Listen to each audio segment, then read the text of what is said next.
Kita harus paham teman-teman sekalian, anggota tubuh yang Allah Subhanahu wa Ta'ala amanahkan kepada kita, kedua mata, kedua telinga, lisan, hidung, telapak tangan dan jari-jarinya, kaki juga, ya. Semua ini kemaluan, ini semuanya organ-organ tubuh Allah Subhanahu wa Ta'ala berikan sebagai perangkat untuk melakukan ketaatan kepadanya dan bukan kemaksiatan. Allah sebutkan dalam surah Az-Zariyat ayat 56, surah nomor 51, A'udzu billahi minasyaitonir rajim wa ma khalaqtul jinna wal insa illa liya'budun ma uridu minhum min rizqi wa ma uridu minhum an yut'imun illa Allahu war-razzaqu dzul quwwatil matin. Aku tidak menciptakan jin manusia, fasilitas yang aku berikan dari badannya itu, ya, waktunya, semua di muka bumi ini dari tumbuh-tumbuhan, jenis-jenis makanan yang dia bisa dapatkan, pakaian yang akan dia kenakan, semuanya, udara, api, apa saja ini kecuali untuk digunakan beribadah kepadaku. Ya, dan mana ibadah adalah semua niat, perkataan, perbuatan yang dicintai dan diperintahkan oleh Allah Subhanahu wa Ta'ala. Aku, kata Allah, tidak menginginkan rezeki dari mereka. Aku, sesungguhnya Allah itu zat yang maha pemberi rezeki dan maha kuat. Maka teman-teman sekalian, ini harus difahami sebagai pondasi dasar. Jadi tidak boleh kita gunakan anggota tubuh pada kemaksiatan. Kalau seandainya ada orang terjerumus dalam kemaksiatan karena kejahilannya, belum faham atau karena kelalaiannya, karena godaan syaitan atau lingkungannya, maka dia masih punya satu kata kunci rahasia. 6 huruf ini rahasianya, taubat. Taubat kepada Allah SWT artinya betul-betul ingin kembali kepada ketaatan Allah dengan meninggalkan kemaksiatannya, tanpa harus memperdulikan lagi ya konsekuensinya apa. Intinya saya sudah bertaubat, saya harus meninggalkan semua kemaksiatan tersebut dengan tulus kepada Allah SWT. Allah akan perbaiki keadaannya. Allah Subhanahu wa Ta'ala akan memperbaiki keadaannya. Dan bagi seseorang yang Allah tidak membuka kesalahannya di dunia, dia diharamkan membuka kepada orang lain. Tidak boleh. Makanya kata Nabi SAW dalam hadis Bukhari, sesungguhnya manusia yang paling buruk kedudukannya di sisi Allah pada hari kiamat adalah seseorang yang Allah tutupin kesalahannya, lalu dia membongkarnya sendiri. Ya, kalau orang berzina tidak ada yang tahu sama sekali, dosa besar, baik dia taubat kepada Allah SWT, tutupin, tidak boleh dia buka lagi. Ada orang semalam suntuk, Allah tutup aibnya, tidak ada yang tahu.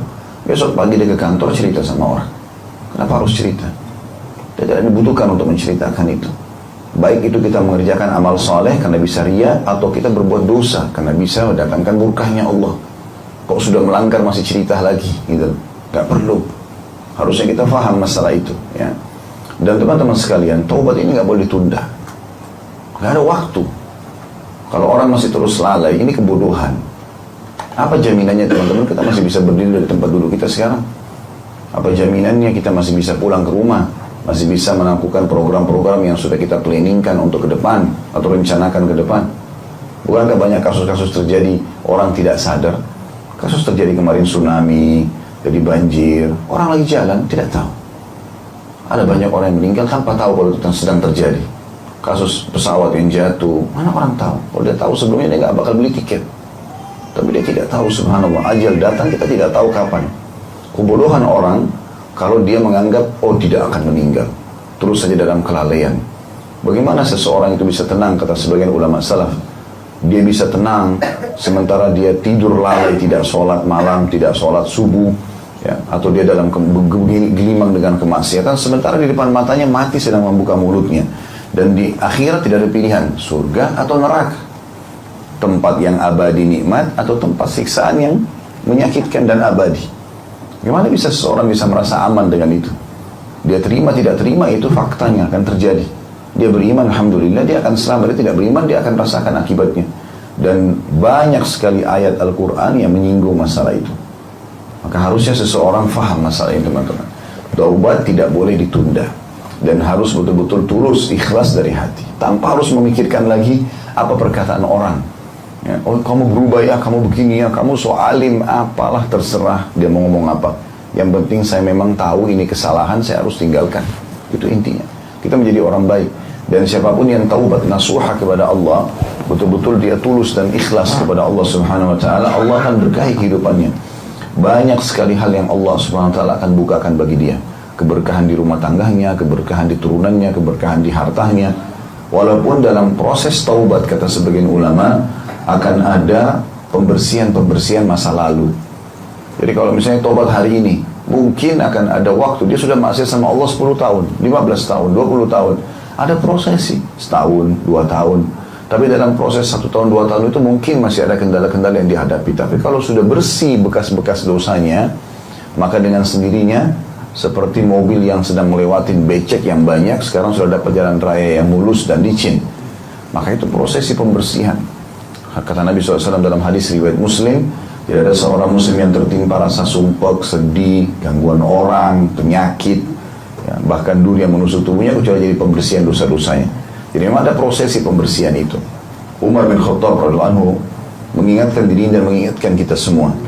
Dan subhanallah, saking ikhlasnya beliau menyampaikan ini sampai kepada kita di pagi ini pun. Mungkin akan terus dibahas oleh para da'i-da'i di seluruh dunia. Beliau mengatakan, hasibu anfusakum qabla an tuhasabu, wazinu a'malakum qabla an tuzanu. Artinya, hisablah diri kalian sebelum kalian dihisab nanti hari kiamat. Jadi kita harus menghisab diri kita sendiri, apakah sudah baik atau tidak. Apakah kita sudah taubat atau belum? Apakah masih ada kemaksiatan kita lakukan atau tidak gitu. Dan timbanglah amal-amal kalian sebelum ditimbang nanti. Sampai sebagian kaum salaf itu melakukan muhasabah benar-benar. Kalau dalam sehari ada satu saja yang nyantol kepada dosa, itu sudah cukup membuat mereka gelisah, nggak bisa tidur. Khawatir nanti justru satu itu mengganggu amal soleh dia yang lain, walaupun amal solehnya lebih banyak gitu. Maka harusnya kita tidak boleh tenang dengan maksiat-maksiat yang kita lakukan. Taubat tidak boleh ditunda. Salah satu hal yang berbahaya kalau orang tidak taubat, teman-teman, sebelum meninggal adalah persaksian anggota tubuhnya. Ini bahaya sekali. Kalau selama ini kita berbuat apa saja, kita masuk hotel berzina, berbuat apa saja, anggota tubuh kita seakan-akan mendukung kita. Padahal sebenarnya hanya karena tugasnya dia saja yang Allah subhanahu wa ta'ala sedang amanahkan. Tapi dia nanti hari kiamat akan berbicara, memberikan kesaksian, kalau saya disalahgunakan ya Allah.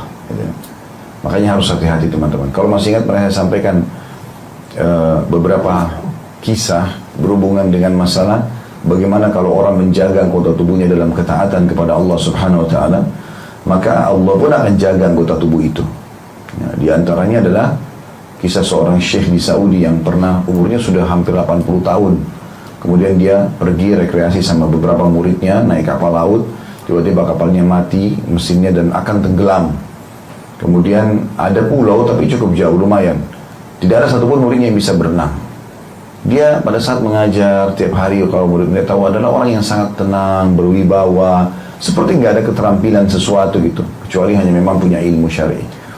Tiba-tiba dia membuka jubah, dia turun, dia membantu satu persatu muridnya sampai ke pulau itu. Kemudian lebih jauh daripada itu, beberapa barang penting berhasil dibawa sama dia dalam umur 80 tahun. Setelah selesai semua, murid-muridnya pada tanya, waktu sudah selamat semuanya, Masya Allah, dari mana Syekh kekuatan ini? Ya, Allah subhanahu wa ta'ala berikan luar biasa. Di 80 tahun bisa membantu semua muridnya selamat dari kapal itu. Barang-barang yang penting pun berhasil diangkat sama dia dalam kondisi berenang. Ya, ini bukan hal yang ringan. Maka dia mengatakan, ketahuilah, saya selama hidup dari muda, dari balik sampai sekarang, saya tidak pernah gunakan anggota tubuh saya dalam kemaksiatan. Maka Allah SWT menjaga. Para ulama-ulama sampai sekarang, kalau teman-teman lagi umroh, masuk ke Masjid Nabawi, masuk ke Masjid Haram Mekah, coba keliling, nanti dengar ada suara ceramah, dekatin coba, lihat. Kalau kita dekat, lihat, mereka jenggotnya sudah pada putih, ya, ada yang didorong pakai kursi roda, tapi kalau kita dengar suaranya di mikrofon, mungkin lebih lantang daripada suara kita. Allah SWT berikan mata yang terang, tubuh yang kuat, ingatan yang kuat. Allah SWT berkahi karena anggota tubuh itu dipakai dalam ketaatan. Dan itu yang benar, gitu ya. Itu yang benar. Kesaksian ini akan berat teman-teman sekalian, karena bukan lagi orang lain yang berbicara, tapi tangan akan berbicara, mata akan berbicara, semua kulit, rambut, semua akan memberikan kesaksian. Kalau ada orang berzina di hotel lalu dia fikir dia akan selamat, tidak ada yang tahu, ya, kecuali memang dia bertaubat kepada Allah SWT, dia perbaikin, itu berbeda, Allah SWT akan tutupin. Tapi kalau dia dengan kebodohannya menganggap tidak ada yang tahu, ini kebodohan besar ini, ya. Karena lampu ini adalah makhluknya Allah, udara yang dia hirup makhluknya Allah, air yang dia pakai di kamar mandi makhluknya Allah, ranjang semua makhluknya Allah, bahkan tubuhnya sendiri adalah makhluknya Allah SWT. Kata sebagian ulama, andai saja tubuh itu bisa berbicara di dunia, bukan cuma di akhirat, Allah kasih di dunia pun dia bisa berbicara, maka setiap kali ya, dia digunakan dalam ketaatan, dia akan mengatakan, engkau telah beruntung karena menggunakanku pada tempatnya. Dan kalau saya digunakan pada kemaksiatan, maka dia akan mengatakan, kalau bukan karena tugas dari Allah, maka pasti aku akan tidak pernah menerima apa yang kau lakukan ini. Jadi anggota tubuh kita sebenarnya juga tidak mau melakukan itu. Memegang yang haram, memeluk, mencium, melampiaskan biologis yang haram, ini semua Allah memang buat tubuh kita nggak mau, ya, tidak menginginkan itu. Makanya kita punya penyesalan-penyesalan dan perasaan tidak nyaman, ketakutan, itu semuanya supaya kita tidak menggunakannya pada kesalahan.